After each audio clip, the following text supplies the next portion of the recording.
हमनी के संस्कृति, हमनी के संस्कार सदा रहे हमनी के साथ। भारत के महान ग्रंथ और काव्य सब के संपूर्ण संकलन सब्सक्राइब करें तिलक। हे पार्थ, आत्मा के ना कोनो शस्त्र काट सकेला, ना ओकरा के आग जला सकेला, एकरा के पानी गला ना सकेला, ना एकरा के हवा ही सुखा सकेला। नयनम छिन्दन्ति शस्त्राणि नयनम दहति पावकः न चैनम क्लेदन्त्यापो न शोष्यति मारुतः।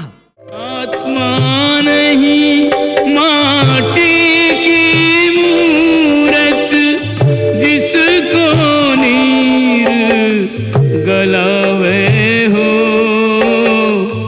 यह तो महासागर है, इसकी कोई थाह न पावे हो।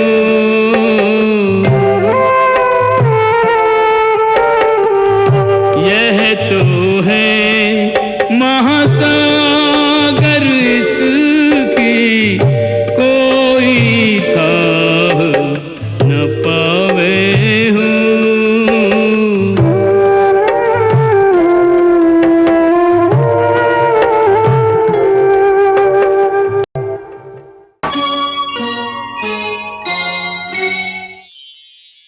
हे अर्जुन, ई सब समझ के तोहके ना केहू के मरे के शोक मनावे के चाही, ना केहू के ना मरे के खुशी के प्रदर्शन करे के चाही। ना जिए के खुशी मनावा और न केहू के मरे के दुख मनावा। भला ई भी कोनो बात भइल? मनुष्य यदि सुख दुख के अनुसार प्रतिक्रिया ना प्रकट करी तो फिर वो जी कैसे? और फिर ओहमें और कौन पत्थर के मूर्ति में अंतर ही का रह जाई।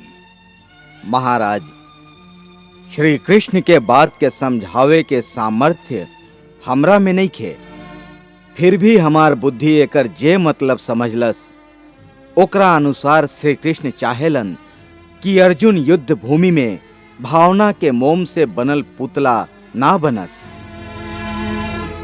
बल्कि वीरता के एगो चट्टान बन के डटल रहस, जैसे भावना के गर्मी उनका के पिघला ना सके।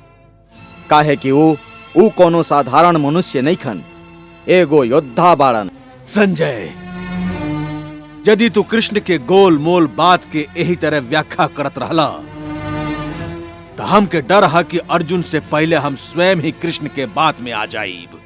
हे केशव, ई सब मान के भी कि आत्मा नित्य सनातन और अजन्मा है, ओकरा शस्त्र ना काट सकेला, आग जरा ना सके, फिर भी प्राणी के आत्मा के दुख सुख, शोक खुशी, मान अपमान, पीड़ा और आनंद के अनुभव काहे होखेला?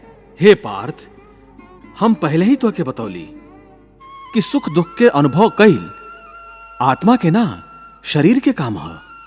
बाकी केशव, शरीर के दुख या पीड़ा तबे हुई जब शरीर के कोनो चोट लग जाए या ओकर कोनो अंग कट जाए। जैसे शरीर आग में जर जाए, ओकरा से जे पीड़ा होखेला उ तो शरीर के पीड़ा है। बाकी मान हानि होखे से जे दुख होखेला या सम्मान होखे से जे आनंद आवेला, ओहमे तो शरीर के कोनो चोट ना पहुंचेला। ओह मान हानि के दुख, उ अपकीर्ति के पीड़ा तो आत्मा के ही होखेला ना।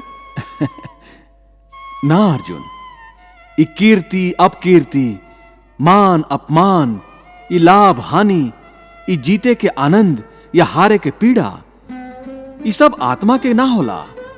ई आत्मा के काम नहीं खे, ई तो मन के शरारत है। मन के शरारत, एकर मतलब का है केशव? पार्थ, प्राणी के शरीर के एगो अदृश्य अंग है मन। वो दिखाई ना देला, बाकी उहे सबसे शक्तिशाली हिस्सा है शरीर के।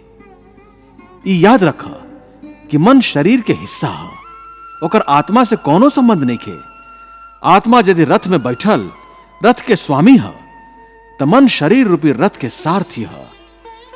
ई मन ही इंद्रिय के घोड़ा के एहर ओहर भटकावेला।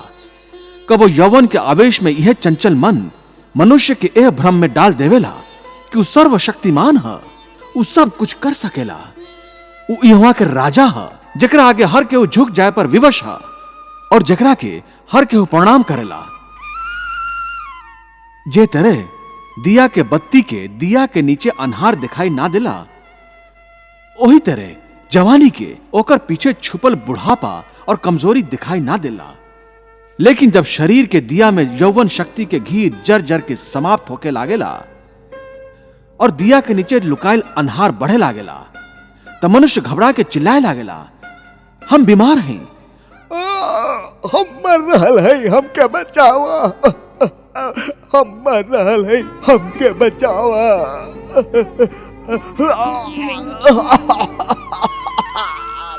हम मर रहल है, हम मर रहल है, हमके बचावा। ई रोए के नाटक भी मन ही करेला।